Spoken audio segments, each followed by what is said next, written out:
Hello guys, welcome po sa ating spoiler cast ng Split Fiction. If napapansin nyo ngayon, wala si Jazz. Kasi di pa niya nalalaro yung game tsaka wala siyang kaduo. Pero sana malaro niya to in the near future at makahanap na siya ng kaduo niya. Yun lang. So, welcome Bonbon tsaka Norvin sa podcast. Sorry, sobrang awkward talaga. Ang awkward nga eh. Ito ba yung first episode na wala si Jazz? Ever? Sa history ng TGS ba?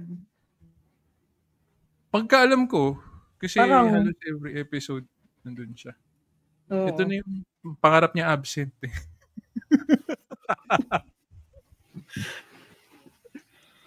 Okay. Ito na yung natupad na yung isa sa mga pangarap niya sa TGS. Mag-episode nang wala siya.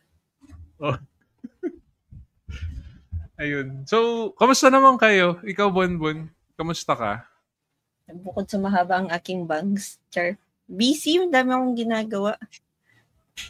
Kasi this weekend na yung Comiket, so nagpa-final touch na ako ng mga Ang tagal kasi mag-cure if nagpipaint kayo, yung gloss varnish.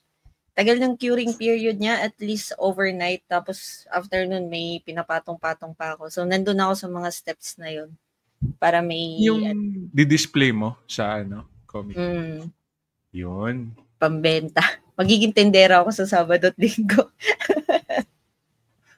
Yun guys, punta kayo sa Comiket. Bisita kayo sa booth ni Bonbon. Saan ba yun? Mega Mall. Activity Center. May pala ha, ticket. Free ba? Ticket. Okay. May ticket, oo. Kaya nga parang if dadaan yung TGS, may pa-freebie ako, sabihin na lang nila yung code. Isasend ko siguro sa GC natin kasi baka gumawa ako ng maliit na keychain ng TGS. Pero exclusive lang yun sa mga tropa natin na dadaan sa booth if may time sila para small gesture of thanking, ganyan. So, punta kayo guys. Kita-kita po tayo doon. Ako awkward talaga.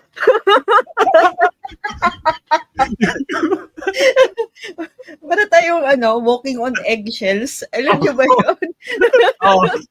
Feel na feel mo yung eh.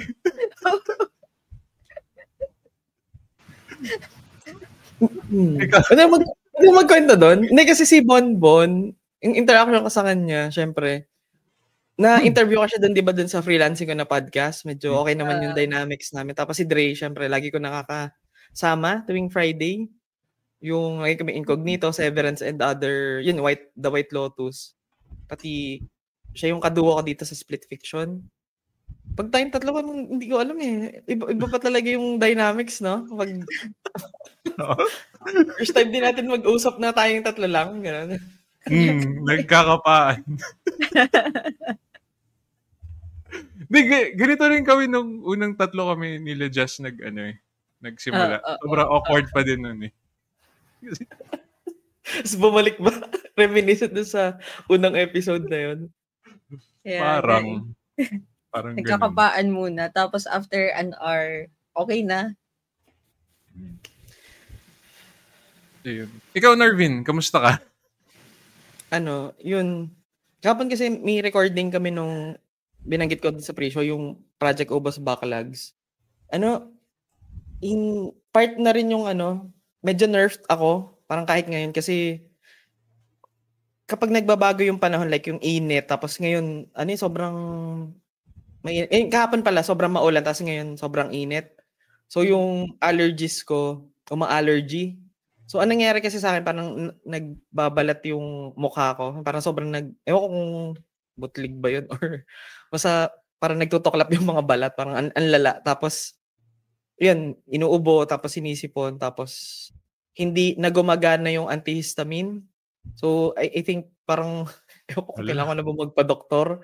Pero, yaman na. Hindi ko ito tuloy yaman na, ayun lang. Walang Yan mo na. Buhay pa naman eh. Yaman na, nabubuhay pa naman.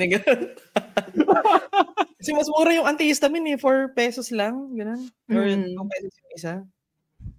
Generic, tapos yun lang. In terms sa games, ngayong March ba yun? Sobrang na-addict sa Wilds. Tapos, ilang, salamat din sa mga nakasama namin. Yan sina MC, si Silves, sino pa yung mga kasama natin? Yan si Bonbon, si Dre. Ayan, syempre si Jazz. Ayun, sobrang sobrang saya nung feeling ngayong March. Yung parang naging sumabay tayo sa football, sa basketball na March Madness yung nangyari. Kasi parang halos gabi-gabi merong session. Kahit nga yung iba naka-in sa work or halimbawa magla-lunch break. Yung parang, sige, isang hunt muna or sisilip doon sa mga crown. So, sobrang naging exciting and sobrang na-feel ko ulit na ang sarap mag-multiplayer, ang sarap maglaro. Na hindi lang, kasi sa Fortnite yun, masaya ako kasi may kaduwa ko doon yung tropa ko. Dito, iba may sense of community na, sorry kung wilds na ako ng wilds, kahit doon sa puro wilds kami kagabi doon sa Ubos sa Backlogs. Kasi, ewan ko, ang dali parang feel ko ang galing ko, gano'n na hunter. Kesa doon sa na-feel ko sa world na, sabi ko nga kay Bonbon noon, umaabot ako ng 30 to 40 minutes, tapos minsan, na pa ako, yung failed mission, yung mga ganun pa. So, and dito, 4 minutes, Arkveld, easy, ganun. And sa akin, Dre. Ayun. Sa akin naman medyo lulod sa trabaho. So, di na ako nakakasingit masyado ng laro sa araw. Hindi na rin ako masyado nakaka-Discord. So, yun, split fiction lang pag after ng shift ko. Tapos, since tapos na yung Wilds, na ako, Assassin's Creed Shadows, na, nagsisisi ako na binili ko. Kasi, palabas yung Kazan, First Berserker Kazan. And, kung alam ko lang, hindi ko kasi chinek yung release schedule, sana hinold off ko muna yung Assassin's Creed. Tapos nagkazan ako. Ayun. So, yun yung nalaro ko ngayon, Assassin's Creed. Okay naman siya. Pero, hindi siya kasing addicting nung Wilds. Kasi pag Wilds, tuloy-tuloy, next hunt ka agad. Dito may, may umay factor. Kasi open world. Na, yun, maglilibot ka. Tapos, eventually, pag pare-pareho yung ginagawa mo, magsasawa ka eh. Ayun. Yun lang yung sa akin for now. Ayun. So, start na tayo. Pero bago yun, shout out lang muna sa ating mga executive producers na sila San, si Lance, si Mark Divinig Gracia, si Yvette Susain Solivilla ng The Ara Ara Channel, si Mike Rubio na X-Core Gamer, si Kuya G at si Admiral RD Casimiro. Ayun. So, yun, split fiction. Kamusta? Malamang, tayo lahat natapos na natin, di ba? Malamang kami ni Norvin natapos na namin. Yes, sir. Pwede ba naman, Bonbon, ilan hours yung sa inyo? Yung completion time. Parang Hindi siya nag-reflect sa... Tatanong ko lang kung ano. Wait lang. 12 to 14? Yun, mga... Ganun din sa amin. Yung later part kasi, hindi na recorded. Nag-local play kami sa bahay nila eh. Doon namin tinapos. Nice. So siguro mga 12 to 14. Kasi 10 hours yung nasa Steam ko eh. Okay. Yung yung... Talo tayo, Dre. 15 hours tayo. Pero may gusto sabuhin eh.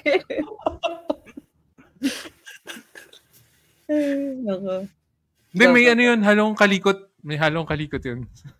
Bukas ako ng isang oras. Tama. Oo. Galing.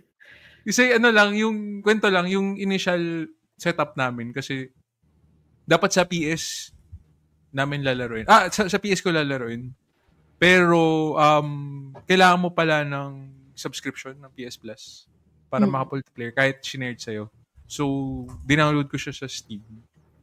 Tapos sa dami ko pang nag-install pa ako nung EA Origins para ma-link siya.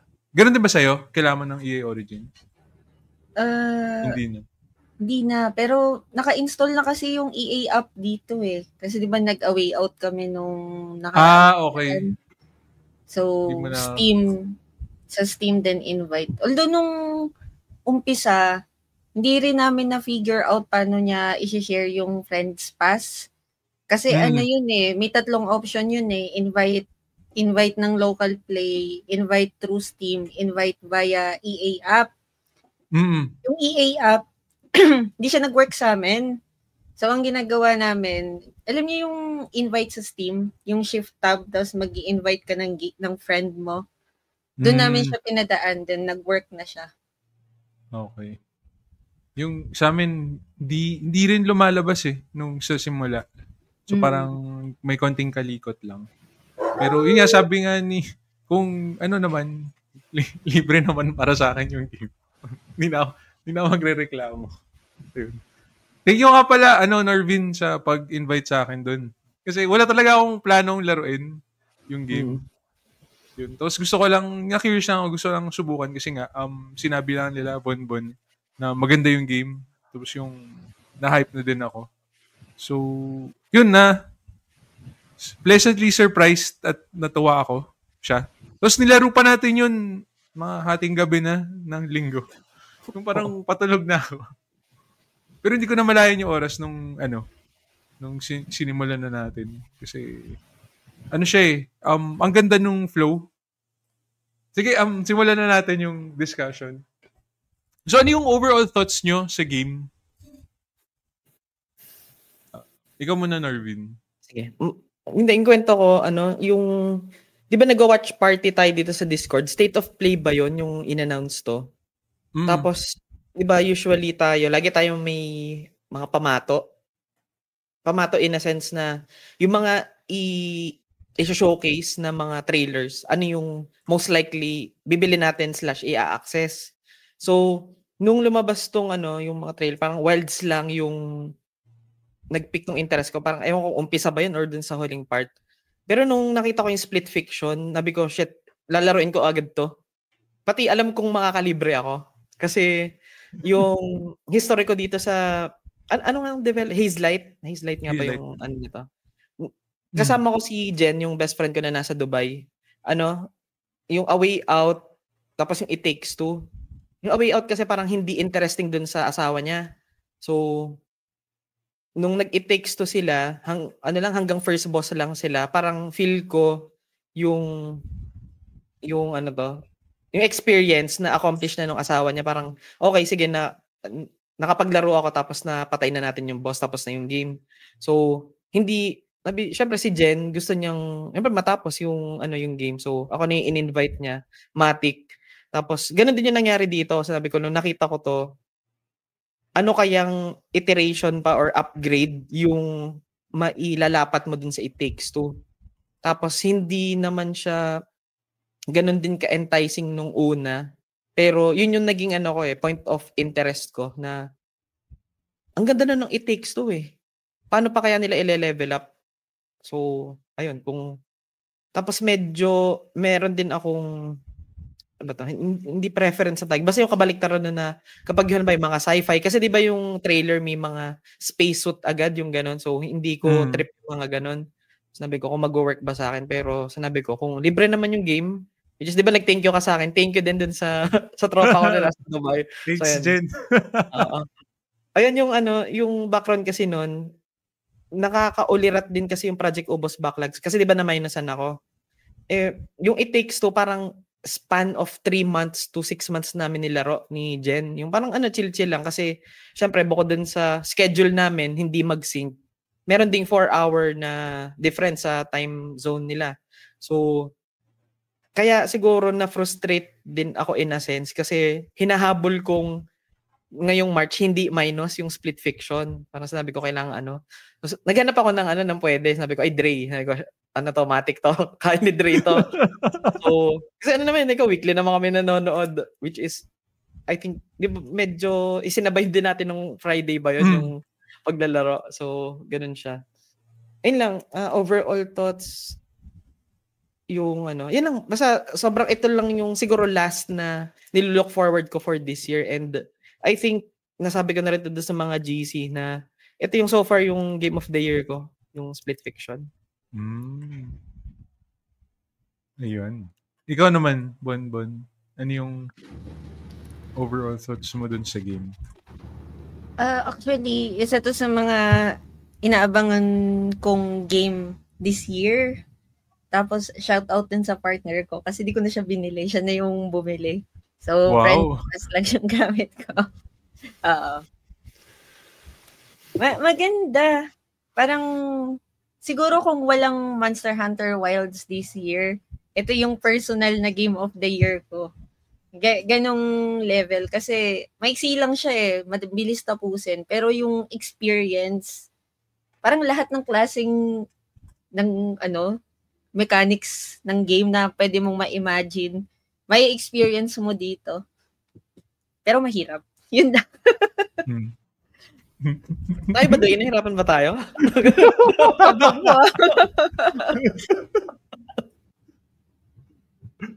Okay, sige. Ako naman, wala talaga sa radar ko. As in, hindi pa ako nakakalaro nung mga ibang games niya. So, wala akong basis. And dati gusto ko talaga laruin yung A Way Out, pero wala akong kalaro. Tapos, yung It Takes Two rin, kasi yun, co-op din yun. Na-try ko na kasi mag-co-op kasama yung asawa ko. And di siya healthy sa relationship namin. Kaya, parang hindi healthy. Ano yung nag-take over ako eh. Pag, kunyari, co-op game. Parang super micromanage na hindi siya okay. Mag-aaway talaga. Kahit yung, overcooked. Oo. Pumipitik eh. Ayoko. Pumipitik ako eh. Siyempre, hindi naman siya ganun ka hardcore gamer. Super casual lang yung mga games na nalalaro niya. I think ang huling nalaro niyang game is Animal Crossing sa Switch. Sobrang chill nun eh. Wala namang dun. Ayun. So, hindi na ako masyado nagko-co-op. Dati kasi kalaro ko utol ko, pero hindi na niya trip yung mga ganun. Mas, ang nilalaro nila yung mga Valo, Counter-Strike, mga shooter games. Ayun. So, wala talaga akong expectations nung tinry ko siya. And, hindi ko in-expect na gusto ko siyang ituloy after natin laruin nung initial. Kasi nung in-install ko, actually nung kinakalikot ko siya, parang iniisip ko, hard stop, parang 1 hour, titigil ko na to. Pero parang gusto ko pa siya ituloy after kong malaro. Ganun siya kaganda para sa akin. Natuwa ako. Hook ka kagad eh. Once na sinimulan mo siya. Tapos walang pahinga, as in walang patay na moment from the start. Tapos tuloy-tuloy siya. Puro madaming ganap. Ayun. So overall sa akin, nasa one of the best games of the year, and hindi ako magugulat kung manominate to sa as game of the year din at manalo. Kasi ang galing, napakagaling nung game. Ayun. Okay, sige. Move on tayo sa story. Medyo, para sa akin yung story niya is simple lang. Tapos, siya, guys, magdi-discuss na kami ng spoilers. So, if wabot kayo hanggang dito at ayaw nyo nang marinig yung story, kinig na lang kayo pag nalaro nyo yung game. Ayun. So, yung story niya is, writer sila, si Mio at si Zoe. Parang, kukuha sila ng publishing deal dun sa Raider, tama ba? Raider Corporation. Raider. Tapos, kailangan nila pumasok sa machine. Parang, yun yung, parang, tawag dito? Yung sabi sa kanila na kailangan nila gawin para makakuha ng publishing deal, yung parang susot sila ng suit, Tapos may sphere, 'di ba? Uupo siya, ay parang higa sila doon sa sphere. Tapos si Mio, medyo ano siya, yung angsty na tao na parang galit sa mundo. Parang ganun yung pagkaano sa kanya initially, parata siyang parang bad trip siya parate. Tapos may ginawa siyang parang ayaw niyang pumasok doon sa machine. So nakipagbuno siya. Then eventually nahulog siya doon sa kung saan si Zoe na nakahiga. So pumasok silang dalawa sa sphere and yung machine hindi siya pwedeng mag-accommodate ng dalawang tao at the same time dun sa parang module na hinihigaan. So dun nagsimula yung premise ng Split Fiction is siya. Ini-extract kasi nung machine yung parang story. Yun yung pinapalabas nila na imbis na isulat mo siya, parang upo ka lang sa machine, hihiga ka, tapos kukunin nila yung story sa utak mo. So, nangyari dun sa kanilang dalawa is naghalo yung stories nila. So, at hindi lang siya yung story na gusto nilang ipapublish, is in lahat ng naisip na nilang stories at nasa memories nila, nandun na rin. So, naghalo-halo na. So, dadaanan nyo siya as a pair na i-go through nyo yung mga stories na nasulat nila by chapter. Tapos, sa gitna nun, may mga konting side stories yata na nasulat nila in the past na parang kumbaga short stories lang siya, yung equivalent niya.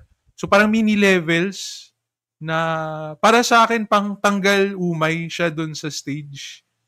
Kung naumay ka dun sa certain level na yun, may mini game kumbaga na pwede mong gawin. Tapos eventually magiging close sila ang dalawa, kasi siya para kang tawag doon? Para kang nag-trauma dump ng hindi mo mapigilan kasi binabasa ng machine. So eventually yung mga deep traumas mo lumalabas. So nalaman nila yung traumas ng isa't isa at dun sila mas naging close. Nagkaintindihan sila tapos nagtulungan sila. And to cut the story short, ang final boss doon is yung publisher na si Raider na na gusto ayaw niya masira yung machine. Kasi eventually, since pumasok silang dalawa doon sa module, nasisira yung machine eh. Kasi hinahanapan nila ng glitch. Tapos eventually, nasisira na siya. And syempre, life's work ni Raider yun. So, ayaw niyang masira yun. Tapos wala siyang pake doon sa mga writers na trap dun sa loob. Yun, so siya yung magiging final boss. Then, ang nangyaring ending is, nasira yung machine and nag-publish sila ng libro which is entitled Split Fiction. Tapos silang dalawa, parang co-author sila. Ayun. Tapos naging BFFs sila sa end. So, ganun lang siya kasimple. And, para sa akin, nagwo-work siya. Kasi hindi mo naman kailangan ng sobrang complicated story. Pero maganda yung pagka-integrate ng story dun sa gameplay mechanics niya. Dun sa co-op mechanics na gustong i-showcase ni Hazelight. Ayun. So may dadagdag ba kayo or may thoughts kayo dun sa story, Norvin or Bonbon? Duwan yung Angel.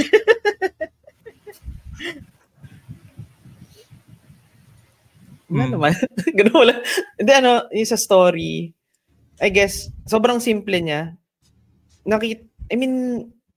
Feel ko, ewan kung tayo ba yung nag-discuss nito, Dre, yung habang naglalaro tayo na, parang sino yung creator nung yung Hazelight, ano ba yun, CEO ba yun? Yung parang, Joseph Fares? Oo, Fares. Sa akin, siya ba yung nag-isip nito? Oo. Ang ko sa kanya, parang yung sa story, may main plot siya na ibinigay doon sa, creative director ba yung tawag doon? Yung, which is, halimbawa, itong dalawang characters na to, meron silang main story, tapos, kayo na bahala mag-isip kung ano yung mga, paano siya magba-branch out. Yung kung ano yung details nun, nung paano mai-integrate dun sa personalities nila. Kasi dinepic yung dalawang writers na to, na yung isa, di ba, introverted, tapos sobrang demented ba nung pag-iisip niya. Yung as in gusto niya ng gulo, yung sobrang chaotic yung stories. Even, di ba, yung main story niya, di ba, sci-fi, yung kanyang yung genre niya. Tapos, ano ba to, yung merong isang story na, yung sun, parang may yung core na sun. O, yung parang sasabog siya. Oo, na kailangan nilang makatakas dun sa area na yon, yung as in sobrang stressful nung nangyayari. Tapos yung isa pa, yung may mga utang lang siya, siguro yung sa parking ticket, nagawa niya ng sobrang complicated na story na kailangan kang pumatay ng mga, mga robots, meron pang Iron Man na kailangan patayin. Siguro yung camera yon, yung bilog, yung first na boss. Sobrang komplikado, na hindi komplikado in a sense story-wise, pero parking ticket lang, nagawa niya ng ng creativity. Tapos yung isa naman is extroverted, which is yung si Zoe na naman siya, fantasy, yung sobrang chill lang, 'di ba? Merong pareho sila naging baboy. Tapos yung aside story pala to, no, na sobrang chill lang no mechanics. Yung isa ang power niya yung nagsispring lang, 'di ba, yung isang baboy, tapos para maka-traverse dun sa mga obstacles. Yung isa naman umuutot lang para makalipad. Sobrang lang funny and sobrang chill lang. Pero ang ganda rin nun yung sa story kasi parang si Zoe pala dati, meron siyang, hindi niya alam kung paano i-explain kung paano ginagawa ang yung mga sausages or mga hotdog. So, ipinadaan niya dun sa story na yun na paano ba ma-explain dito sa 7-year-old or 5-year-old kid na kung paano ginagawa. So, ano ba to? Trademark or signature nitong Hazelight na something simple magiging sobrang gore yung nangyari, 'di ba? Yung huling scene noon, yung mga baboy, yung ginrinder. Yung yung parang na to? Nahulog dun sa tapos naging hotdog, 'di ba? Oo, tapos naging hotdog. Tapos yung end din, 'di ba? I-roast mo, tapos lalagyan mo ng dressing, tapos yung huling scene, kakainin ng tao, tapos bumalik kayo dun sa main story. Ang galing. Story-wise, yung mga ganong bagay sa, syempre, side quest and dun sa main story. Ang galing, sobrang galing nung nag-isip. Hindi ko naramdaman na tinipid yung game. As in, sobrang grabe yung creativity ng mga tao. Kaya parang nabanggit ko yung si Faris na feel ko siya yung siya yung nag-conceptualize nung ganon yung pinaka dadaanan mo, pero siguro yung team niya paano ba ma-integrate dun sa personalities na to, pati paano mo mailalagay dun sa backstory nila, which is sobrang nagme-make sense lahat nung mga ganap. As in, galing. Galing talaga. Ikaw, Bonbon. Ano tingin mo sa story? Hindi ko alam kung pwede ko na itong sabihin sa part na to. Pero, ang pinakagusto ko sa story, ang dami nilang references sa mga existing na IP, existing game, ganyan. Pero sobrang smooth. Parang hindi siya pinilit. Gets nyo ba yun? Yung parang mema lang na ma-reference sa game. Pero dito parang swabe. Parang hindi mo ko questionin bakit nandun yung elephant, ba't nandun yung It Takes Two, ba't nandun si yung dalawa sa A Way Out. Si Leo, pati si Leo Vincent. Sa Vincent. Tsaka yung madami siyang references actually. Di ko na isa-isahin. Pero meron siyang Assassin's Creed, Battle Angel Alita, tapos may isang part doon sa sci-fi. Same siya ng structure sa Midgar, sa Final Fantasy, pati yung mga robots. Di ko lang alam kung na-catch up niyo yung mga ganong little details. Pero may Dark Souls din eh. Alam mo yung lantern? Tapos may part doon na si Dre kasi hindi pumunta doon yung bonfire. Oo, meron. Talaga? Pero, Di ko dreamy yun nandito bonfire kasi kailangan nandun kayo pareho yata para silaban yun. Yung ganun.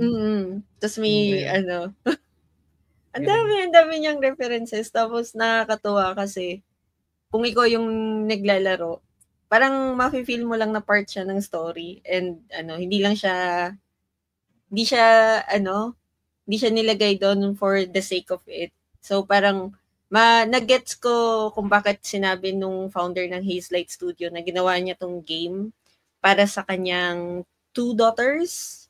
Parang yun lang yung inspiration niya eh. Tapos parang nung nalaro ko, gets na. Kasi may mga parts doon, mga question yun ng bata eh. Like, paano ginagawa yung sausage? What if, may princess, may king? Yung part ng black and white, tapos nagdo-drawing lang si Zoe. Tapos kayo yung ganda character. Gusto ko yun. Ang ganda nun. Sobrang interactive nun. Tapos, alam mo yung, pag nasa gitna ka na nung story, akala mo wala nang kakaiba or unique na mangyayari in-game. Pero nandun pa rin eh. Sobrang taba ng utak ng Hazelight Studio. Halos lahat ng gameplay nila intertwined dun sa story. Kaya, enjoy siya kahit mahirap. Sasabihin ko talagang mahirap kasi nahirapan ako. Pero, hindi siya yung hirap na nakaka-tilt. Parang itatry mo siya kasi nag-e-enjoy ka eh. Yun. Comment lang ako. Siguro, magva-vary yung enjoyment mo. Depende kung sino yung partner mo dito. Kalaro, oo. Kasi Ikaw pag... ba nag-enjoy ka, Dre? Enjoy ka ba? Kasi, pero if yung kasama mo na maglaro dito is hindi ganun, or parang casual siguro na gamer, may magsa-struggle kayo ng konti. Konti lang. Tapos pero kung kagalit mo siguro yung kasama mo dito, mag-aaway kayo lalo. Kasi may mga coordination na kailangan sakto yung timing. Tapos, may mga ibang moments kasi na minsan hindi na kami nag-uusap ni Arvin. Yung diretso lakad na lang kapaan. Gamer's instinct. Diba? Tawag niyang gamer's instinct. Pero yun nga, so, if siguro may nakikinig man dito na balak bilhin yung game para laruin, meron kayong someone in mind na gusto nyong kalaro dito, ay yun lang siguro, take nyo lang into consideration yung kung gaano, yun, kailangan siguro if hindi ganun ka skilled yung kalaro nyo, baong kayo ng pasensya. If competitive kayo or if gusto nyo talagang yung sabihin to na hindi pag-ikupal. Sabihin mo lang. Bonak. Bawal magsama ng bonak dito sa game na to. Kung try hard kang player, yun, kung try hard ka, gano'n na lang. Tapos, kung yung kasama mo ay medyo casual lang, wag mo... Valorant player ka lang, pwede ba yan? Kaya ba nilang laruin to? Kung magaling siya sa Valorant, siguro maganda yung hand-eye coordination nila. Pero kung... Magta-translate yan. Farmer siguro, medyo... Ay, grabe!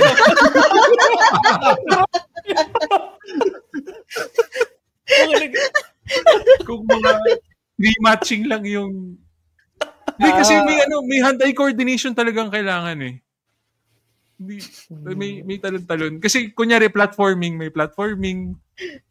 Hindi, kahit ako nahirapan ako eh. May mga platforming na parts. Ang hirap, di ba? So, tapos may konting chain together din. So if hirap kayo doon, baka magkainitan din kayo dito. Parang ganun. Yun lang. Pero masaya siya overall if nakuha niyo na yung groove as siguro yung initial first few level siguro yung kapaan nyo. Kasi mafe-feel mo kung gusto mo pang ituloy yung game based dun sa skill level ng kasama mo. Kasi siya, ng pahirap. Paulit nga nung yung sabi mo. Kasi ito, siguro kwento lang, yung sa, di ba, kakapaan. Yung initial kasi nito, medyo tilted na agad kami ni Dre. Kasi tilted in a sense na, hindi pa kami naglalaro ha, kasi nung assumption ko kasi, syempre, pina-download ko si Dre, namin ko, mabilis lang yan sa PS, yung ganon. Tapos, invite player via PSN. So, iniisip ko, yun, libre na, yung ganon, smooth. Kasi, tiwala naman ako wala na kaming kalikot. So, nung, nagkaroon siya ng paywall, si Dre, ng subscription, sabi ko, shit, ako medyo natilt ako nun, Dre, parang to be honest. Kasi, syempre, gusto na natin maglaro yung ganon. Tapos, nagkalikot pa kami, sige, nag-download si Dre sa Steam, sabi niya, mabilis lang to, yung ganon. Tapos, akala ko okay na yung invite via EA kasi ko, Dre, pwede bang i-dox ka? Nalimutan mo yung password mo sa EA. Nag-reset pa ako. Oo, gano'n. Tapos, nung may EA na siya sa browser, pinapa-download pa siya nung app. Kailangan sa app ko i-activate. Gano'n, nabi ko, shit, ako medyo tilted na rin ako. Ramdam ko yung tension. Gano'n. Sabi ko, shit. Kasi na yun usapan namin yata 11 ba, Dre? Or 11:30? Basta 12. Parang 12 o 12. As inabot kami ng halos 40-50 minutes magkalikot. Mga 12:45 na tayo nakalaro. Oo. Tapos, nabi ko, parang siya. Tapos, eto pa, yung huling hurrah. Nabi kasi, di ba, nabanggit ni Dre. Siyempre, libre kami pareho wala kaming karapatan magreklamo. Nung i-invite mo siya via EA, ang bilis daw, parang 0.5 seconds lang ba yung lumalabas yung invitation? Yung prompt? Sa Steam sa akin. So, kailangan nakaabang yung mouse ko dun sa accept kagad. Paglabas ng prop. Sabi, invite kasi ako, akala ko matagal yung, alam mo yun sa Monster Hunter din na invite to quest yung para may loading bar sa baba, yung enough time para i-accept mo. Ganun yung assumption ko, nag-invite ako tapos sabi ni Dre, sabi niya, sir, paulit kasi ang bilis yung yung invite, tapos yun, spam ko. Ano yung itsura niya, Dre, nung yung sa EA? As in, parang nag-flicker siya. May notification window sa upper right lalabas. NPLP has invited you. Accept, decline. So, bago mo pa matapos basahin yung invite mo, wala na siya. Ganun siya kabilis. Pag nagsa-spam, siya parang Christmas lights? Hindi naman. As in, lang siya. Hindi nawawala yung invite pag spinam mo. Kasi parang nagpapatong-patong yung pop-up niya. And ganun yung ginawa namin. Tapos, and happy naman kasi alam mo kasi lagi si Dre hard stop ng 2:00 kasi kailangan niya matulog and maaga kagising yung ganun. So, parang nawala lahat yun, di ba? Yung frustration natin. Naglaro na. Ganun kasaya yung laro na nabawi niya yung initial bad trip. Okay, sige. Moving on sa graphics naman tayo. Natuwa ako sa graphics kasi ang ganda. Tapos ang smooth pa nung display. Tapos nagulat ako kasi pag tingin ko sa settings, naka-max up na lahat. Naka-ultra siya, tapos walang slowdown. Napansin ko lang, Bonbon, naka-AMD FSR yung default sa akin, which is ang pangit ng may isang level yung yun, yung tanke ba yun or Vin na robot na may lason? Tapos kailangan natin, ito yung may portal guns tayo, ay yung blue tsaka red na baril. May boss na di ba? Yung naglalason, may parang poison siya. Tapos kailangan natin tumalon, nagbabungee, may ilalunch natin, tapos habang tira ka sa mid-air, di ba, titirahin mo yung sa ilalim. Yung core. Every time na mag-release siya ng lason niya, nagda-drop yung FPS ko to 10. Kaya kung matira, kapag nakikita ni Norvin, yung cursor ko, hindi sa gitna pag bumaba. Oo. So, ayun. Kailangan ko kailangan ko palitan yung niya, yung FSR, di-disable ko. Pero after nun, okay naman lahat. Kahit sa network issues, wala kaming na-experience na lag from cross-platform. Ayos yung graphics saka performance niya. So, Ang galing, nakakatawa, super optimized na in all 3 platforms walang issues. So super polished nung laro. Kayo guys, ano yung tingin nyo doon sa graphics saka performance ng game? Okay. Actually, hindi ko naka-turn off yung frame gen ng Nvidia dito sa larong to. Pero naka-ultra ako. Ultra settings lahat. Hindi naman ako nag-FPS drop. Tapos sobrang ganda.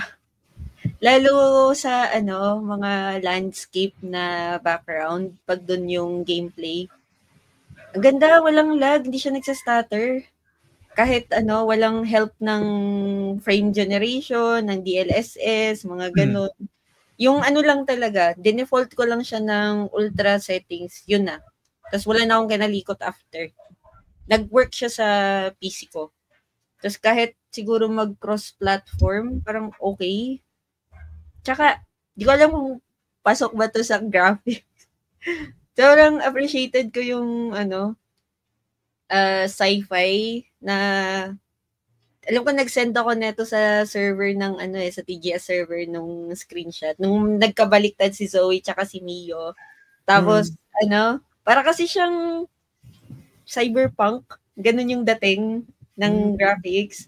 Tapos sa fantasy naman, yung part na may mga castle, yung witch castle ganyan. Naalala ko talaga Harry Potter. So lahat yun ini-screenshot ko. Sobrang ganda nung environment ng mga boss design. Siguro ang reklamo ko lang, di naman sa reklamo, medyo lang. Parang sa character design ni Mio tsaka ni Zoe. May off pag naglalakad tsaka gumagalaw sila. Ito yung napansin ko yun. Natin, Norvin. Oo. Kasi yung jump nila tsaka yung dash, parang naka-base pa rin siya sa It Takes Two na movement. Dun kasi, dahil chibi yung mga character, si Cody tsaka si May, di siya awkward tingnan. Dito, kay Zoe, siya kasi gamit ko pag tumatalon siya tapos nag-flip, parang may something, parang hindi siya right. Pero siguro, lang yun, mga maliit na bagay lang naman sa character design nila. Kasi sobrang realistic nung mukha, ganyan. Overall, okay ako. Yun lang talaga yung napansin ko na parang graphic-wise, yung movement ni Zoe tsaka ni Mio, hindi nagmamatch dun sa itsura nila. Yun lang. Ayun, mag-jump off ako dun kasi, di ba, napag-usapan natin to dun sa GC. Kasi medyo awkward nga. Kasi yung characters ni May pati ni Cody, di ba? Claydal pati Strodal din, di ba? So bagay yung movement, yung paglalakad kasi nila parang ewan ko, bonjing yung gano'n, yung pag gano'n maglakad. Tapos parang may wave ng gano'n sa naging gano'n yung movement din sa paglalakad nila. Intro pa lang yung cutscene. Kaya biko parang agad na-activate ako na dapat yung itsura nila is full scale na tao. Yung normal na pag-depict mo sa isang character sa game, ang naging itsura nila based gawa ng movement is parang naging alanganin sila na parang mid na na full, yung hindi chibi pati doon sa chibi, parang naging alanganin yung itsura niya. Kaya parang ewan ko, hindi, ang dami nilang time sa creativity, pero bakit kaya hindi nila in-update yun? Diba? So, or pwede bang sabihin na siguro yung model nila dun sa It Takes Two, yun pa rin yung gumawa ng mga movements nila dito, or hirap kasi mag-assume. Motion capture? Oo, yung motion capture, baka sila pa rin yung tao. Pero ewan ko. Saan? Pero naging ganun yung nangyari. Pero hindi naman siya So umpisa lang kasi syempre hindi mo mapipigilan na i-compare siya dun sa It Takes Two kasi yun nga, ang premise ko kasi is ma-upgrade ba nila yung experience, which is na-upgrade naman yung experience, kaya lang talagang feel ko kapag nag-focus ka doon, mawawala ka doon sa immersion. Pero, hindi rin eh. Kapag nag-focus ka kasi doon, matutuwa ka pa rin eh. Madidistract ka na, ma-overwhelm ka na doon sa mga ganap sa background, which is nabanggit ni Bonbon, as in, hindi tinipid. Ganun yung mafe-feel mo kung, magkano ba to? Hindi ko alam kasi di ba, ano tayo, mga hitchhikers tayo eh. Siguro, ano ba to? Kahit 2,000 pesos to, 3,000, mararamdaman mo yung worth nung pera mo. As in. Tapos, idadagdag ko dun sa gusto kong detail. Dun sa dragon, ang ganda nung, ewan ko, kahit makita mo siya, feel mo yung texture ng mga scales nila. Ganun, lalo na din dun sa giant part. Parang holy shit, yung mini game na yon, yung giant. Yung di ba nagtatraverse kayo sa mountain, ganun, tapos yung may lumit. Bato kayo, di ba? Ang galing nun. Grabe. Tapos, di ba may part doon na parang magsiswing ka doon sa mga, kasi nakaupo yung mga giant, kailangan mo mag-swing doon sa mga bota nila. Kita mo yung detail eh, yung ano ba, doon sa mountain, yung alam mo na rocky siya, tapos yung bota, alam mo parang medyo leather yung ano. Ang ganda nung design, as in, kahit side quest siya, pinag-isipan, ganun. And sobrang, yung, hindi ko alam kung anong tawag, rendering ba yun? Hindi ko alam. Hindi kasi ako hindi ako makaka-relate dun sa sa mga yung mga FSRP sir, yung mga ganun kasi 'di ba sa PS5 ako naglaro. Tapos hindi ko kinalikot yung option. Siguro lang hininaan ko lang yung BGM kasi hindi ako fan ng BGM. Hininaan ko lang talaga siya. Pero aside from dun sa video, hindi ko yung inverted yung camera. Hindi mo na inayos yun? Hindi ko inayos yun. Ayoko nang kalikot, Dre. Sabi ko, sige, na lang, bahala na. Inayos ko yun sa akin. Kasi, hilong-hilo ako. Ang hirap mo ba? Baliktad? Pag magdadrive, biglang, baliktad. Nakakawala ng sense of balance. So, nakadisorient. Inayos ko siya. Ako, dagdag ko lang yung mga sci-fi scenes, lalo na yung nasa space, tuwang-tuwa ako yung, yung magla-launch, yung, patakas tayo dun sa, spaceship, di ba? Yung may countdown, tapos yung sumasabog na araw, naaliw ako yung mga shots in space, ang galing. Dun lang, natuwa lang ako. Lalo na yung illumination, pag, yung sumasabog yung araw. Ang galing. Yung yung flares ba yon? Solar flares? Oo, solar flares. Kapag nakasilong ka dun sa glass, ang ganda. Yung part na yan, ang ganda rin ng sound. Kasi sync na sync siya sa graphics. So, feel mo talagang nagpo-pulse yung sun. Galing. Nakaka-immerse yung part na yan. Kabadong-kabado rin ako kasi feeling ko masusunog kami ng kalaro ko. Ni Dre, one take lang yun eh.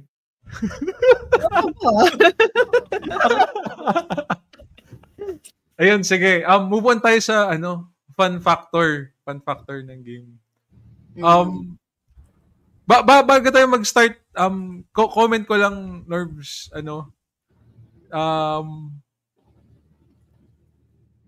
sorry sorry na in advance. Na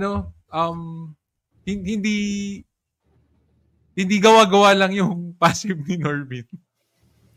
Kasi hindi gawa-gawa. Hindi mo gawa-gawa ko yun. Kasi parang nagloloko, parang joke yung yung may PWD card ka. Di ba? Kasi ginagawa siyang joke, di ba? Dito ko na-experience first hand na hindi siya gawa-gawa.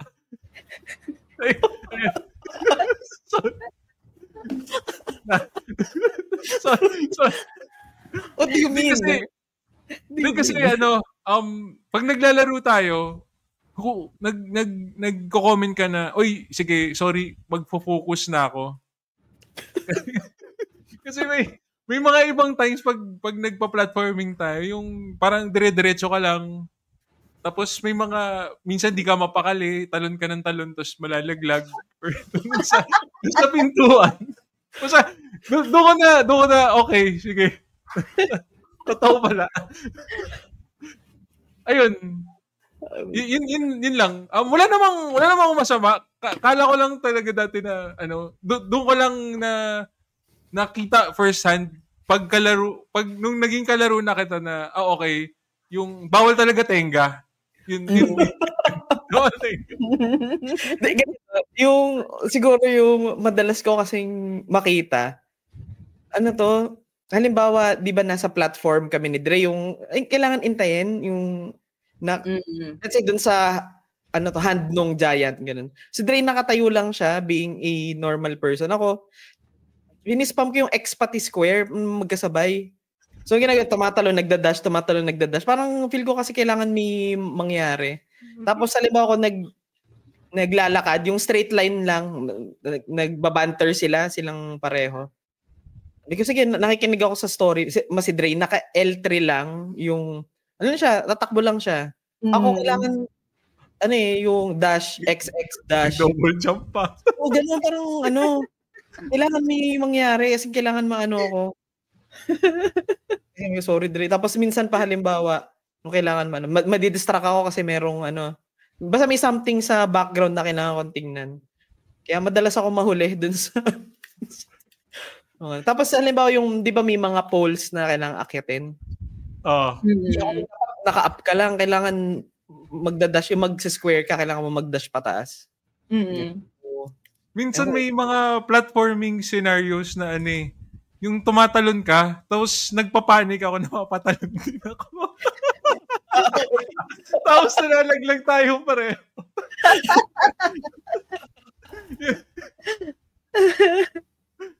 Natatawa ako dun eh. So, kaya, yun, yung mga ganong moments. Pero masaya siya. Ito, hindi ko to inaano sa'yo, Dre. Ngayon ko i-confess, yung alam mo yung sa part na ako yung nagda-drive nung motorcycle, tapos, di ba yung si Zoe yung, hindi, kasi Mio ako, both runs kay Dre, pati dun si kay Jen. Sobrang na-overwhelm ako dun sa mga humahabol sa atin na mga kotse, mga motorcycle, yung mga minsan na pikit ako kasi sobrang sensory overload sa akin.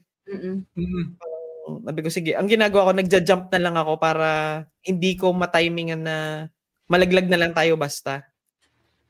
Kasi sobrang stimulating siya sa akin. Pero hindi katulad naman sa Astrobot na ang daming, hindi, actually, comparable siya dun eh. Kaya lang syempre medyo may, may sense of nakakahiya na kung hindi ako ituloy itong mission na to kasi minsan napapapikit ako eh. Ko para mabawasan yung sensory overload nung mga ganong parts. Ayun. Pero sa totoo, ang hirap mag-focus kasi ang daming sumasabog. Tapos hindi ko alam saan ako titingin. Kasi may puputok dito, may ilaw dyan. Saan yung tao ko? Tapos minsan babaril ka pa. Hindi mo makita saan bumabaril. So, ganun. Nakaano siya. Di ba, kumoment nga ako, baka pwedeng i-off yung effects. Oo. Siya yung nag-ano eh. Para tuloy-tuloy tayo. Ayun. Ikaw, Bonbon. Parang gets ko yung kay Norvin. Wala akong passive Kasi disclaimer lang. Parang compared sa It Takes Two tsaka sa A Way Out, yung mga boss battle dito, sobrang haba. Sobrang dami mong gagawin. Tapos ang dami nangyayari sa screen. Oo. Parang may isa doon, babasagin mo muna yung legs niya, tapos may umaatake sa'yo. Parang ang dami nangyayari. Lalo dun sa part nung Dark Mio, naalala niyo yun? Di ba? Papasok yung isa, diba? Sa loob. Oo, papasok yung isa. Tapos before nung phase na yan, parang atakihin mo siya. Tapos pag nag-splash siya ng ganun sa floor, may parang tatalunan ka ng mga waves. Hirap na hirap ako doon kasi di ko alam saan ako magpo-focus. Marami akong ganung moments sa mga boss fight dito kasi nga, siya, parang tinodo nila yung mga boss fight. So, ganun. Wala naman akong passive, pero for a normal person, overwhelming pa rin siya. Tapos, May kukwento akong nakakatawa. Dito ko Sige. lang na-discover na yung dash pala sa controller, pag sinabing L3, yung left stick, hindi pala siya hinahold. Pipindutin lang pala siya ng isang beses, tapos tuloy-tuloy na yung dash mo. Kasi yung ginagawa ko dati, hinohold ko yung left stick para mag-dash. Kaya sabi ko, parang nangangalay Nangangalay ka? Oo. So, na-discover ko, isang beses mo lang siya pipindutin, tuloy-tuloy na yung dash mo. So, okay. Depende yata sa game yun, kung ano, meron depende. kasi na toggle, tapos merong hold. May mga ganun. Dito kasi di ko alam talaga na hold ay toggle lang siya. Toggle Kaya lang. pag nagda-dash ako, hino-hold ko siya, tapos nangangalay yung kamay ko dito. Until I discovered, okay, pwede palang pindutin lang. Mga ano yun, little discoveries sa game. Ano yung mga favorite levels nyo? Ako simulan ko na pinakagusto ko yung final stage. In terms of sorry. Low hanging fruit yan Creativity. Yung creativity niya, ang galing. Yung, paano ba yun? Yung nakikita mo yung isang side, kailangan mong kumamsat, kailangan mo talagang kumamsat para makita yung tatalunan. Tapos, yung may mga levels na ano yun yung parang nagsaslide kayo, tapos kailangan mong magpalit ng screen, pupunta ka sa kaliwa para di ka malaglag. Yun, ang galing nun. Tapos yung boss, four faces yata, napakadami. Yung final boss. Bago-bago. Pero ang galing. Ayun. Kaya muna, ano yung sa inyo? Aside from dun sa final level. Sige, ako muna. Nag-iisip pa si Norbin eh. Nakita ko tumingin siya sa taas eh. May sagot na ako pero tinitingnan kita. Ganun. Go, one. Ano, tawag niyan? Add ko lang dun siguro muna kay Kuya Dre. Ang ganda nung part nung apat na yung hati nung screen. Tapos kailangan coordinated kayo ng partner mo. Yung alternate ng fantasy sci-fi. Alam ko nag-apat yun eh. Tapos sunod-sunod pa ikot. Umiikot, di ba? Umiikot. Umiikot. Ang galing nun. Anyways, yung favorite part ko yung sa Dragon.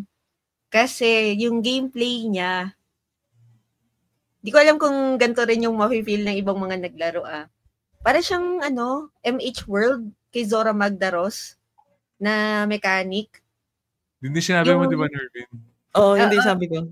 Yung niya kasi, yung dragon, yung may papatayin, may sisirain kang part. Ganun na ganun yung sa MH. So, gusto ko talaga yung part ng dragons. Tapos natuwa ako nung na-experience ko siya doon kasi parang indirect reference siya pero napasok pa rin nila yung ganong mechanic. Tapos ang ganda. Yun yung favorite ko. Lahat hindi ko nagusto kasi lalo yung dulo kasi na ako, sobrang daming nangyayari. Ayoko na. Parang 2 tries lang namin ni Dre yun, yung ganun. Pero nakakahiya nga na Dre. 2 tries na. Hindi na pa ako niyayabagan nito.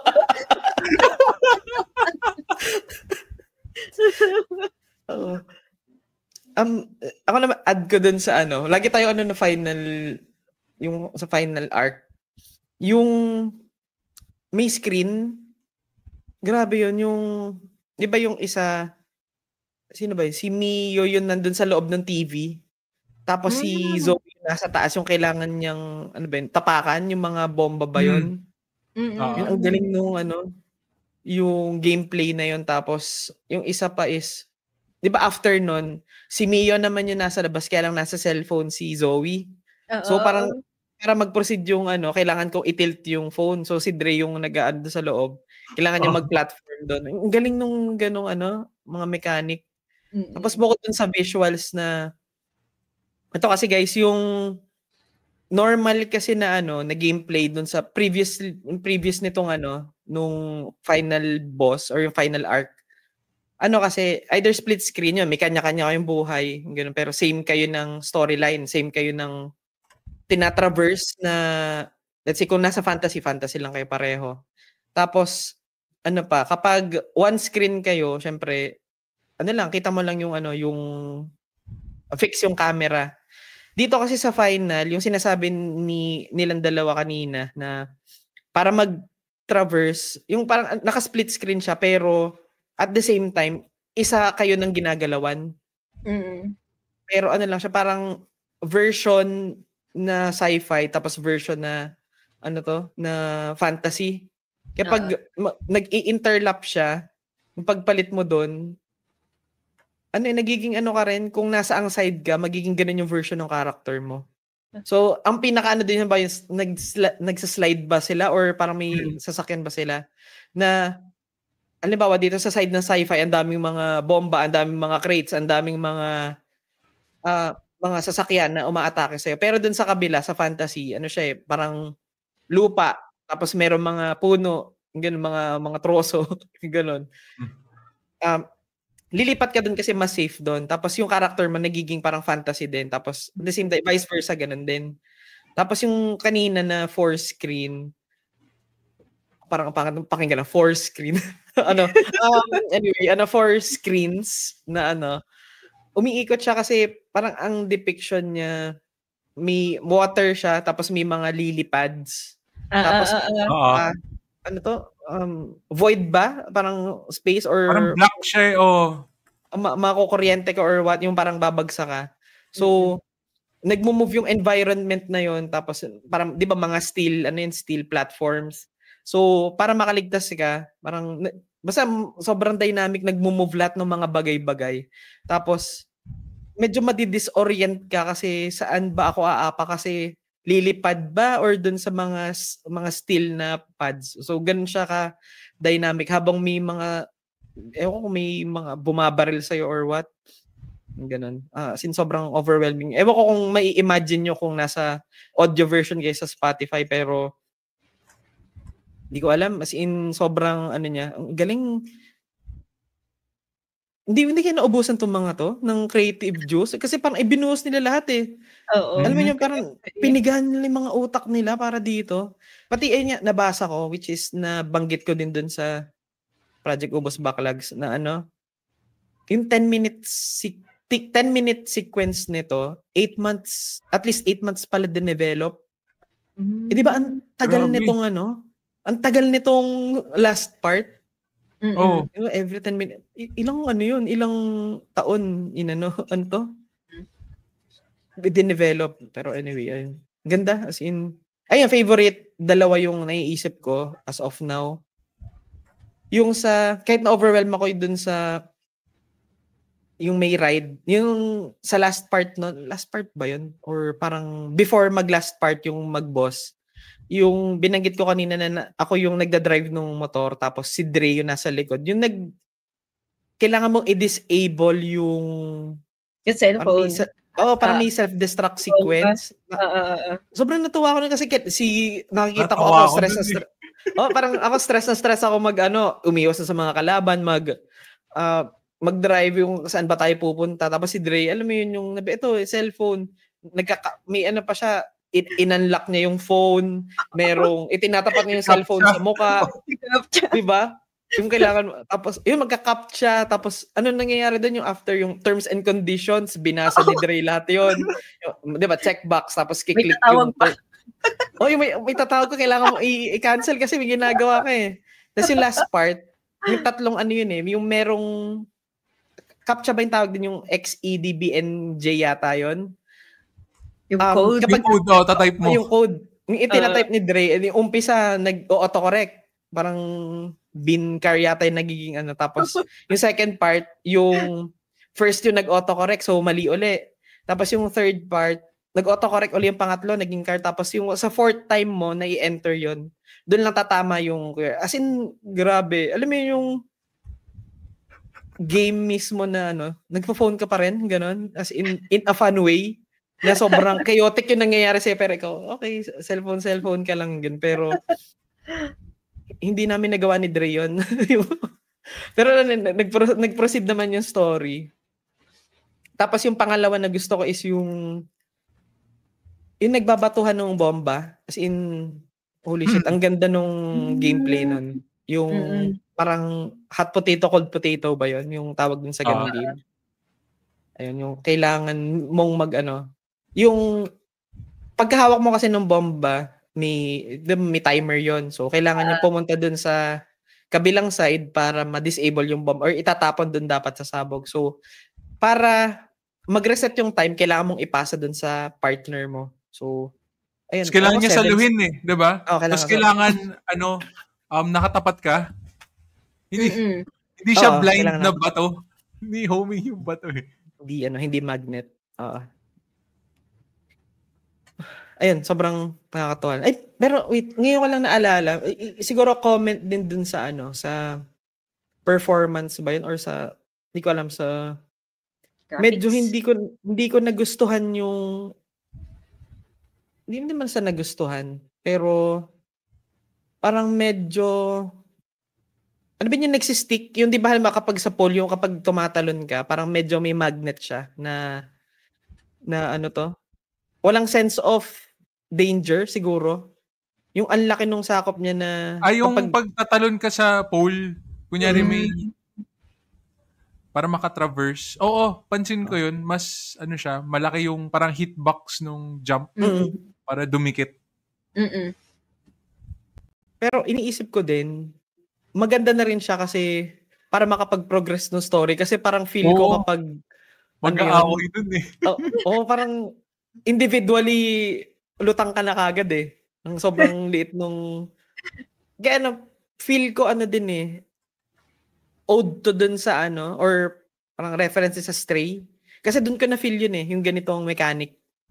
Na yung mga yung cuts mo, yung mga ledge, yung kapag i-hit mo yung X or yung jump, talaga, parang may default siya na animation from this point, tatalon siya dun sa, parang kumakagat yung animation dun sa next na So, ganun siya sa mga pole, pati dun sa mga ledge din. Pero minsan kasi, siyempre, di ba may passive ako yung ganun. Pagtalon ko, yung, hindi pala pole yun, yung ganun, which is, parang later on na-realize ko, helpful din siya para hindi masyado mahirap yung game kasi as is, relatively, kung hindi ka, or kung ikaw yung casual gamer na,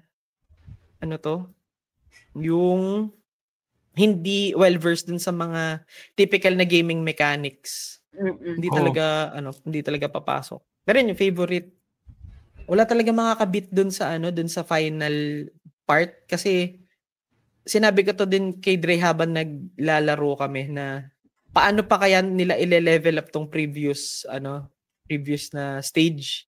Tapos binawian lahat yung, di ba, graphics, yung ganun, yung gameplay, as in kung ano yung ngayon so far kung paano mo i-depict yung co-op game.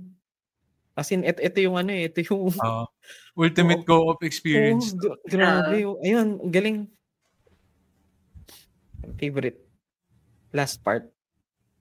Kahit na obvious yung answer, yun talaga yung top 1 yung huling huling sequence. Yung aside from, since nasabi natin yung favorite, ano yung pinaka ayaw nating level sa lahat?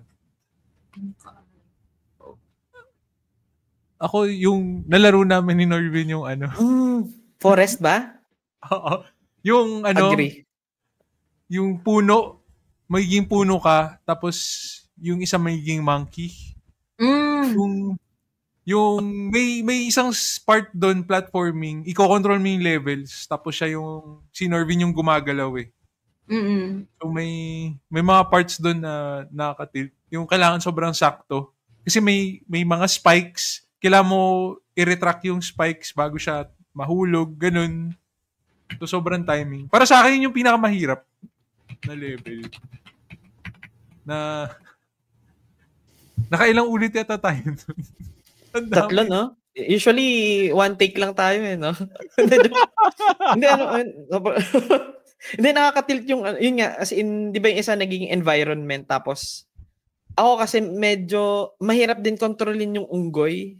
Ako, siguro bonak lang din ako. Meron siyang may animation siya, may delay na hindi siya katulad dun sa tao na yung as in kapag tatalon ka, as in sobrang mafe-feel mo na from this point to dun sa pupuntahan mo. Itong unggoy parang medyo may siya, bumibuelo siya ng konti, may delay yung yung pagtalon niya. So medyo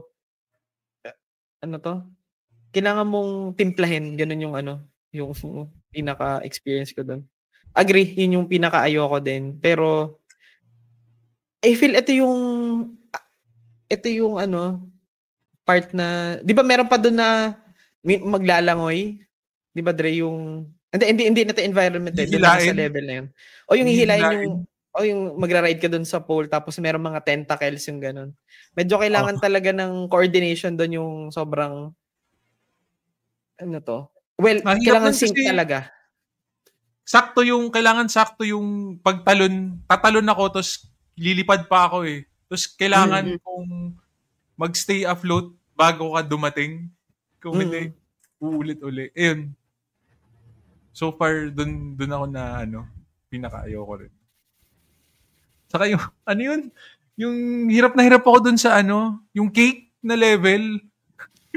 Yung Fall Guys. Yung Fall Guys. Yung candies. Yung candy line. May isang part doon, tatalon ka dapat sa bola. Tapos hindi ko ma-timing para maka-traverse. Saan dami nun? Ayun. Ikaw, Bonbon, ano yung pinaka-ayaw mo?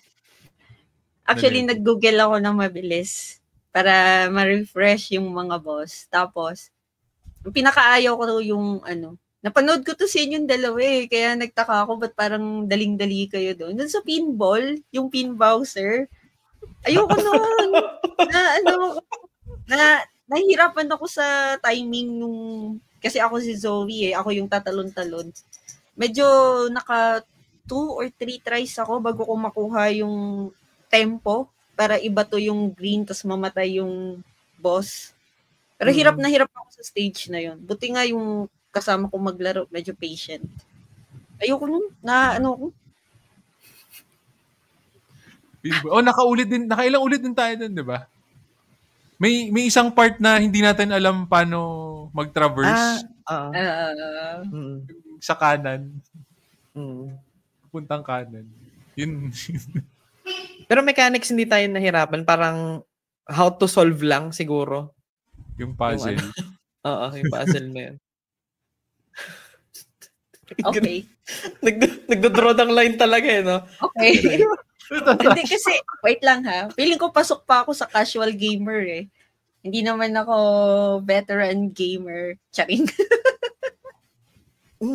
Hindi, feel ko kasi may ka lang.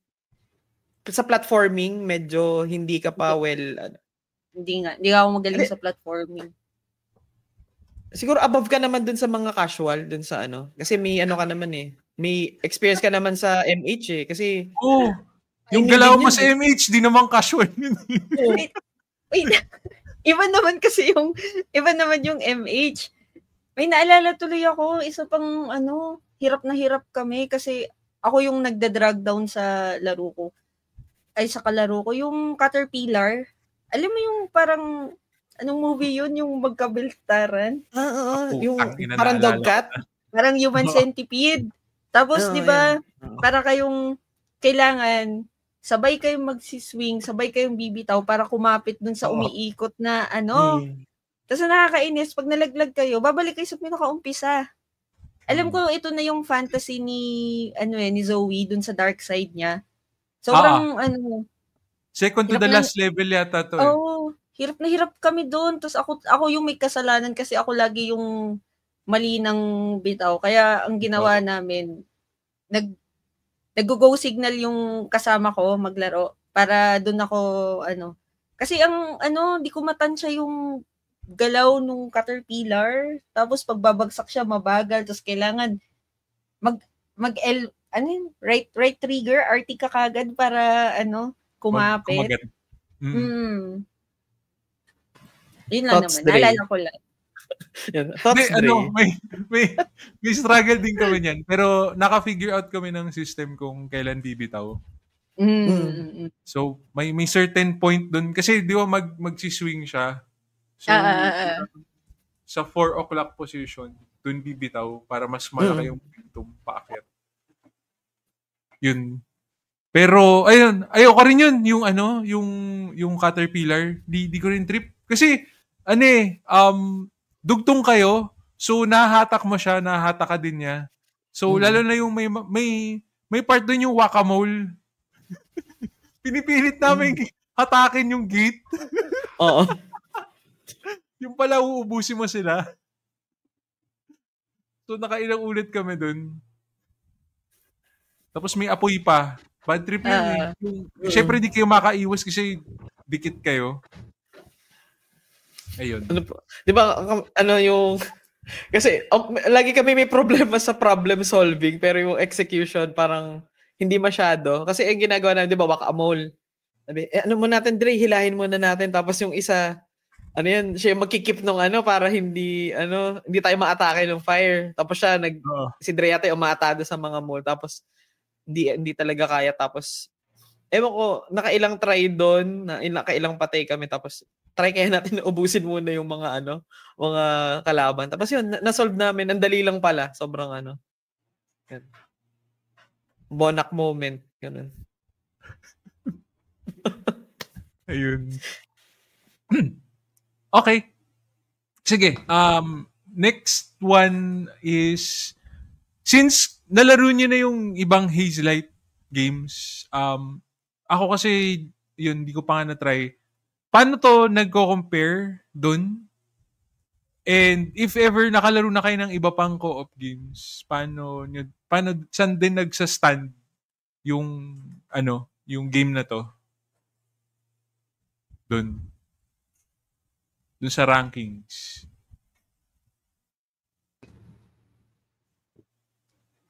For me lang naman ha. Na 100% ko sa achievement yung A Way Out, pati It Takes Two. Maganda siya, cozy game. Parang co-op game, pwedeng laruin with your partner, ganyan. Etong Split Fiction, top 1 ko siya sa lahat ng Hazelight, pero hindi ko siya re-recommend as co-op game ng mga mag-partner. Kasi feeling ko, kung nag-away kayo sa It Takes Two, huy! Go. Sorry.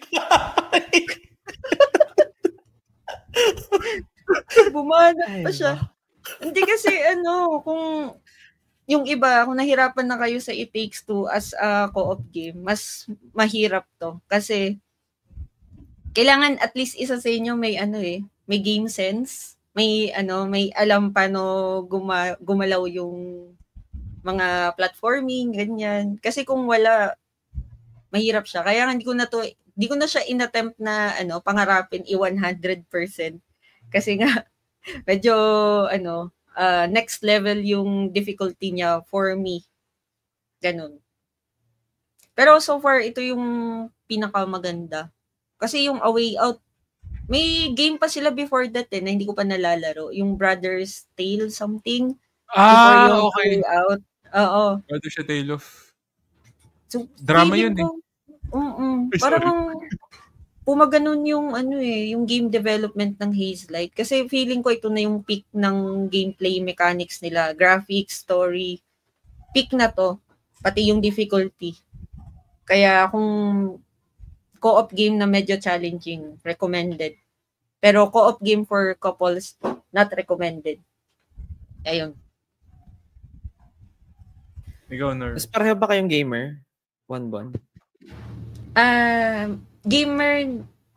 Gamer ka-level ni Kuya Dre yung partner ko.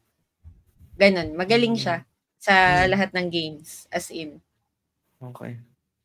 Ba't mo tinato? Hindi ba, nakikichismis lang. Pero, medyo mahaba yung patience niya.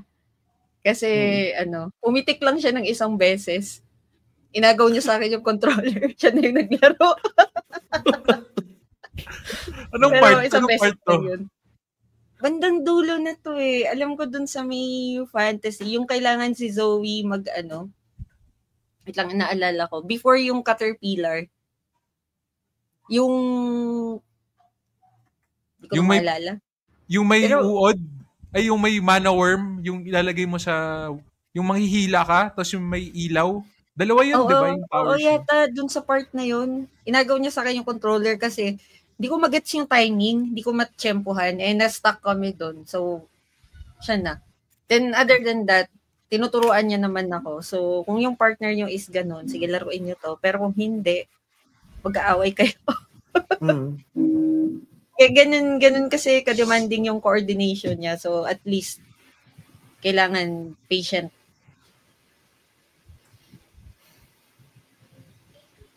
Ikaw nervous. Same kami ni Bonbon, nalaro ko din yung A Way Out, tapos yung It Takes Two.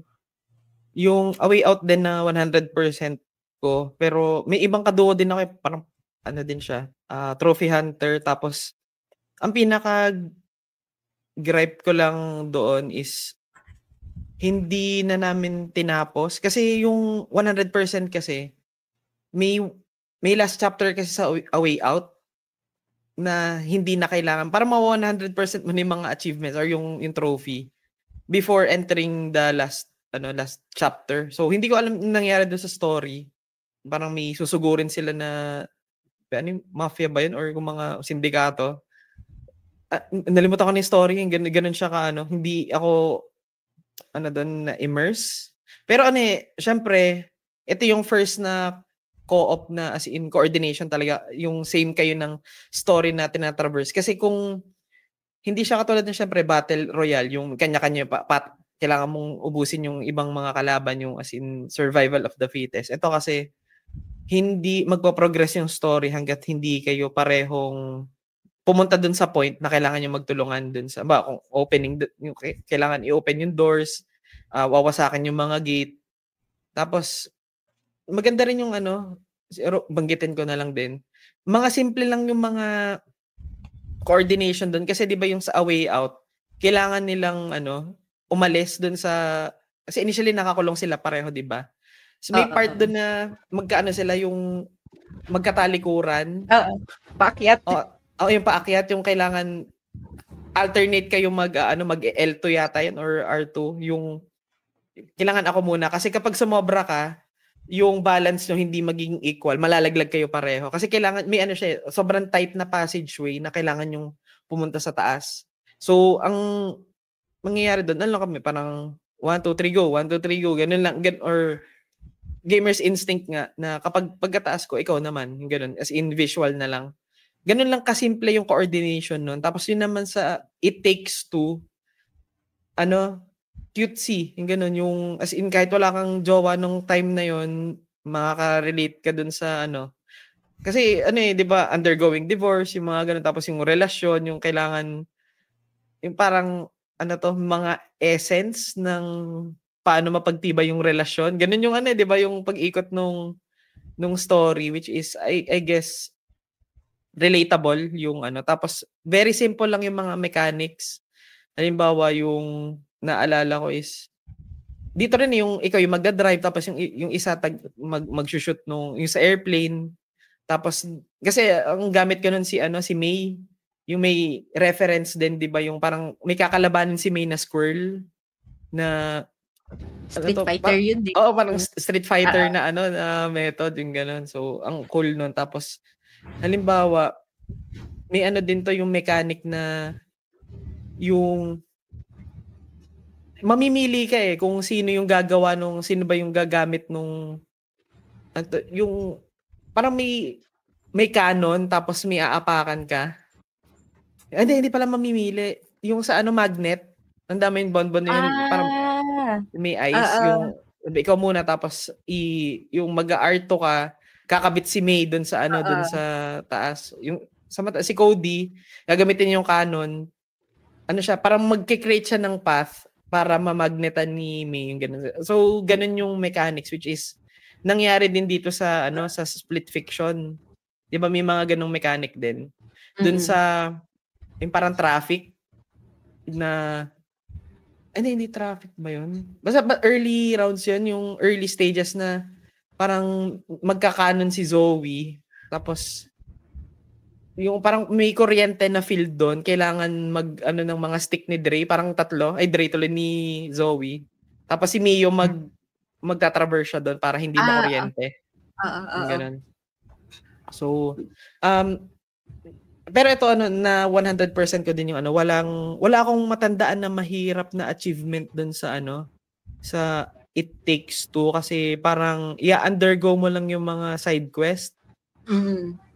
Or nga din, 'di ba may reference din na ewan ko kung penguin ba yung pinaupo dun sa swing. Tapos kailangan mo siyang itulak tapos hanggang umikot tapos tumalsik. Yung snowman yun. Okay. Okay. Yung dito sa may ganun ding achievement, yung kailangan umupo doon ni Zoe. Tapos kailangan maging unggoy si tawa ako doon si Mio. Tapos 2 push lang, tumalsik na siya. Okay na, parang siya nod din siya doon sa achievement doon sa It Takes Two. Parang ano ba pinag-uusapan natin? Ayan yung parang ranking niya. Ayun, no. Sorry ko, parang ikinuwento ko kasi experience ko doon sa 2 games. Kung ikaw compare ko kasi doon sa first 2, madali yung A Way Out. Kaya lang hindi ka masyadong makaka-relate kung ganun sa kwento. Parang kung hindi ka interested sa ganun genre, yung mga prison escape, as mga yung mga maaangas, ganun. I guess mas makaka-relate ka dun sa It Takes Two kahit na wala kang jowa, may jowa ka or may kung ano man. Okay. I guess mas relatable siya compared dun sa A Way Out. Tapos ngayon sa dito sa Split Fiction, ito kasi more of mas hindi ko alam Ang story niya, I guess hindi ka masyadong, kung hindi ka familiar sa game, parang ang hirap niya i-pick up. Or dun sa developer, ang hirap niya i-pick up as may ako lang sasabihin nyo sa Shangri-La Frontier. I guess kung mamimili ka dun sa tatlo, dun sa cover, feel ko mas enticing yung cover sa general yung It Takes Two Parang alam mo agad kung ano yung may experience mo. Dito sa Split Fiction medyo, meron, ganun lang. So, sci-fi, yung ganun, fantasy, parang, ayun. Anong tanong dito compared to other Hazelight, ito, mahirap talaga siya. As in, mahirap yung gameplay. Kailangan, yun nga, sabi ni Bonbon, may game sense ka. Tapos, ang It Takes Two is, I guess ito yung top ko siguro. Parang, kasi, hindi ko top, pero syempre, Split Fiction sa akin ngayon. Pero kung i-rank mo siya kung ano yung una mong lalaroin, feel ko It Takes Two yung parang maire-recommend ko siya dun sa kahit first time mo maglaro ever ng console or humawak ng controller, kaya nyo malampasan lahat. Ganun, wow. Kaya nyo malampasan lahat. Ganun. Pero Split Fiction as in, ang dami mo ma-experience magaling ka ba sa Space Impact? Magaling ka ba sa Snake? Oo. Magaling ka ba dun sa Bounce? Oo nga. Oo. Diba? Tapos magaling ka ba mag-drive yung mga driving games? May skateboard, merong jet ski. Magaling ka ba magpalipad? Kasi may yung sa Witch, yung parang may Hogwarts Legacy part pa na kailangan mong sumakay ng broom. Hindi, sa broom. Tapos kailangan mong pumunta doon sa mga bilog-bilog. Yung para hindi kayo mamatay, 'di ba? Yung iikot-ikot. Tapos inverted pa yung controls nun, madidisorient ka. Tapos magaling ka ba mag-dead space? Yung sinasabi niya sa yung may paa. Hindi pala may paa yun Oo nga, kasi nagda-drive ka na ng motor, kailangan mo pang bumarel. Kailangan mo mag-pick up ng mga spheres para magkaroon ng charge yung motor mo para bumarel. So, ayun, bukod dun sa platforming, ang daming references. Tapos, may Crash Bandicoot na part, yung, di ba, yung lumalangoy. Di ba, naging environment si Zoe, yung magkikreate ka ng taguan, tapos si Mio kailangan niya maglangoy, gano'n. Tapos may mga hahabol sa'yo na ill kapag hindi sakto yung mga pagtakbo mo. So, kailangan siguro well-versed ka sa different mechanics na inintroduce sa atin dati. Siguro ikaw, Bonbon, di ka makaka-relate. Kami ni Dre dun sa mga games sa 3310, yung mga gano'n. Pinabutan ko yung 3310. Okay. Grabe to. Alam ko naman yung Space Impact. Okay. Grabe ka. Yun, kung ano, mechanics, yung i-recommend ko siya kahit kanino, It Takes Two, tapos kung Split Fiction, kailangan at least marunong yung kalaro mo. Pero baka kung gusto nyo, kung masokista kayo na couple, yung gamer, lalaroin mo, tapos kung feel nyo, malakas na yung relationship nyo, wala nang gutom ba, yun, ganun. Sige, bahala sila kung mag-iwalay din kayo, ganun, dahil sa game na yan. Ay, naku. Sige. Yung sa akin naman, since hindi ko nalaro yung Hazelight, compare ko na lang to sa isang co-op game na nalaro ko na. Pico Park 1 saka 2. So, mas mahirap yun compare dito. Kasi sa Split Fiction, paproblema mo isang tao lang eh. Sa Pico Park, pitong tao yung paproblema. So, mas madali yung levels nun, pero kailangan 7 kayong mag-coordinate. So, if isa lang yung mali, uulit kayo lahat. Mas nakaka-frustrate siya para sa akin. Mas masaya ito. Kasi, dito, yun nga, madaming genres, madaming callback. So, parang, madami kang nalarong games for the price of one. Tapos, pwede mo pa siyang i-share kasi may friends pass. So, technically, 50 off siya kung paghahatian nyo. Yun. Yun lang yung sa akin. And siguro, pag lumaki-laki na yung anak ko, subukan namin yung It Takes Two. Nice. Sana di ko yung mag-away. Oo. Ayun. Yun lang. So, proceed na tayo sa last thoughts. Kayo guys, meron ba kayong final talking points bago tayo magtapos?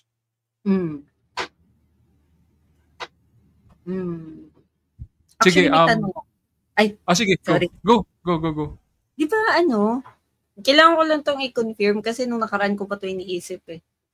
Di ba yung Hazelight Studio indie developer? Or counted na sila as AAA na game dev? Parang may nabasa ko indie pa rin siya. Indie pa rin, no? Kasi ang ganda ng quality ng Split Fiction eh. Pang AAA. Pero nasa umbrella yata sila ng EA eh. Ganito, ano ba yun?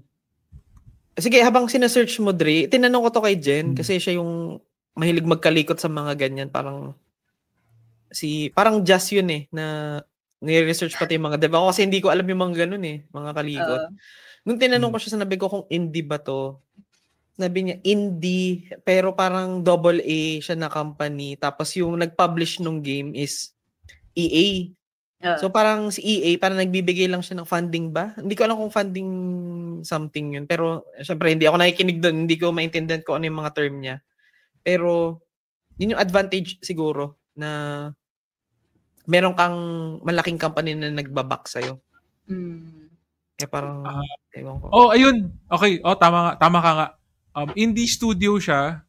Tapos may partnership siya with EA. So, kaya meron silang label na EA Originals. So, ibig sabihin, ano yun? Meron silang full creative control sa game. So, walang sabi yung EA. Unlike siguro dun sa pag under ka talaga sa EA. Kaya walang microtransactions eh. Diba? Compared to niya, Sims yan. Or FIFA, magkakaano yan eh, microtransactions.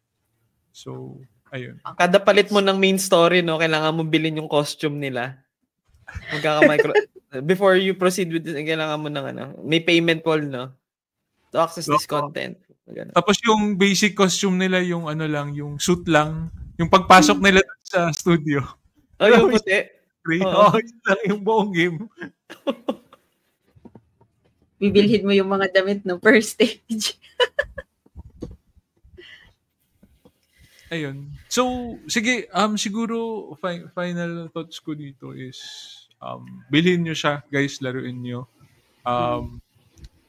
Isa to sa ngayon ko lang siya laro yung game nila, pero it's safe to say na quality yung nilalabas nilang games, and siguro support natin sila if ever in the future may ilabas sila pang bagong games. Pero kahit ngayon, feeling ko pwede pa rin natin silang i-support if ever. Kunyari, may gusto sa inyo maglaro, pwede nyo naman paghatian yung game since siya, Friends Pass. Yeah. So, okay na siya. Try nyo, guys. Napakaganda ng game. Yun lang. Ako ba? Isunod, Sige. Sa ganda nung game, ginawa ko kasi since syempre natapos ko yung game, hindi na ako masaspoil dun sa mga guide. So nagpa-platinum run kami ni Jen. So medyo na-secure na namin yung mga mahihirap na trophies, which is yun nga yung nabanggit ko kanina, yung phone and yun sa bomba. Kaya ako siya favorite kasi grabe yung satisfying ng feeling na sige, magbigay ako ng tip. Dun sa yung yung sa phone, kung nilaro niya nahirapan kayo doon. Meron kasing part doon na kailangan dumikit nung motor doon sa para may paikot, may nakahang na pink doon na paikot. So, 'di ba iikot siya doon sa yung basta may metal doon na nakahang na pink. Tapos pwede kang tumambay doon, parang alam ko 1 or 1.5 yung revolution, tapos babagal yung cinematics. Yung parang hindi ka required mag-traverse. So, pero yung yung pagko-phone niya, tuloy-tuloy pa rin. So, dapat dun sa part na yun, hindi parang self-discovery na lang din namin na kapag nandun, dapat nag-terms and conditions ka na yata sa part na yun. So, parang yung sa mga natitirang part, kaya na yun. Yung ma-undergo mo na yung yung mag-i-input ka ng mga letters. Tapos, yung isa pa is, yung sa yung pasa-pasa ng bomba, by part kayo mag-practice. Yung kahit mamatay ka dun sa isang part, huwag kayo mag-reset ng mag-reset. Kasi hanggat hindi kayo nakaka-devise ng plan. Kasi wala namang walang time yung pagpunta nyo dun sa kabila. Ang may time lang is yung bomba. Which is, I think, walang time limit yung yung pagpunta dun Pero yung bomba pwedeng lang. dahan-dahanin. Oo. Except dun sa, alam mo yung part na meron tangke dun sa gitna. Kasi kailangan di ba, kapag nasa yung bomba, pumupunta yung tangke. Habulin ka? Oo. Tapos kailangan mo iba to para siya naman yung habulin. So, yun lang yung merong time. Pero yung others, para madidiskartehan yun parang saang part natin kailangan ipasa yung yung bomba. Ganon. So, ayun. Ay, may tanong ka ba? Bon? Ganun. Wala. Nag-stretch okay, nag-stretch lang. Okay. Tapos, yung last thoughts ko dito, paano pa kaya nila mabibit tong game na to? Kasi yun din yung tanong ko dun sa It Takes Two. Kasi gandang-ganda na ako dun. Although yung It Takes Two, underwhelming yung ending, kaya parang medyo may PTSD ako. Sabi ko nga kay Dre nung papunta na kami dun sa last part, na sabi ko, sana hindi underwhelming yung ending nitong Split Fiction. Ganun ako, paulit-ulit ako, sana hindi underwhelming. Kasi di ba ganun ba yung reaction mo, Bonbon, sa It Takes Two na? Yung dulo. Yung last moments, kahit yung cinematic doon. Medyo, siya anticlimactic. Kala ko, pag ganun biglang gawa nun. yung bata, yung umalis lang, yung sa bus stop. Anong dala niya? Yung libro ba yung dala niya? Libro, Teddy Bear. Ay, yung libro na sinulat nung Psycho Operation. Oo. Pangit. So lang. Buwak nila dito kasi maganda yung ending. Medyo ito as in sumabog itong Split Fiction, as in bawal tenga, ganun, as in kada section nag-iiba-iba yung mechanics, tapos na hindi ka mabobore, tapos lagi may palette cleanser from sci-fi to fantasy. Yan. Tapos ayun lang, kung hindi ko siya mare-recommend dun sa mga gusto mag-try, It Takes Two yun, yung yung gusto niya ng jowa game or boy best friend, girl best friend game, ganun. It Takes Two yun. Split Fiction, medyo level up siya. Yung kung tingin nyo gusto niyo ng challenge, parang, ay, Lods, ang easy lang naman It Takes Two. Ito, laruin nyo. Tapos, kung creativity, ang last thoughts ko talaga, dami nilang oras, ang dami nilang brain cells para makreate to. As in, pwede ba sabihin, absolute cinema, yung mga scenes dito. As in, kahit yung mga simpleng, dumadaldal ako, yung simpleng mga side quest lang, ma-amaze ka dun sa sceneries.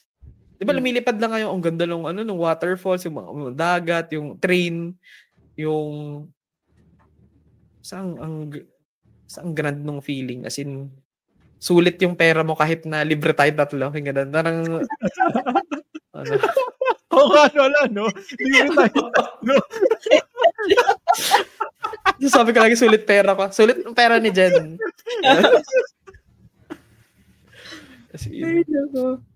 And, ganda, game of the year ko to. Yung Split Fiction. So far. Ikaw, Bonbon. Reiterate ko lang yung nabanggit ko rin kanina. Hindi ko siya mare-recommend sa mga naghahanap ng couple games. Pero kung gusto nyo matest yung relationship nyo, go. Mas recommended ko siya sa mga veteran gamers. Yung talagang naghahanap ng fresh approach sa co-op games these days.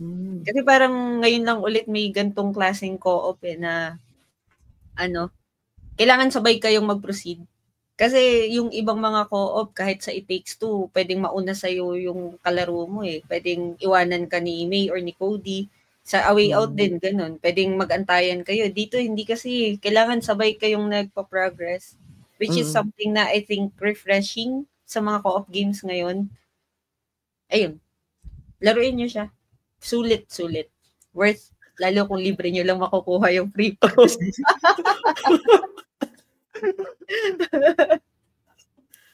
Yun lang. Okay. Sige. So, bago tayo mag-end, thank you lang ulit sa ating executive producers na sila, si Lance, si Mark De Vinegracia, Yvette Susain Solivilla ng The Ara-Ara Channel, si Mike Rubio ng Excore Gamer, si Kuya G at si Admiral RD Casimiro. So, dito na po kami magtatapos. Maraming salamat po, guys. Kita-kita tayo next time. Bye-bye. Bye.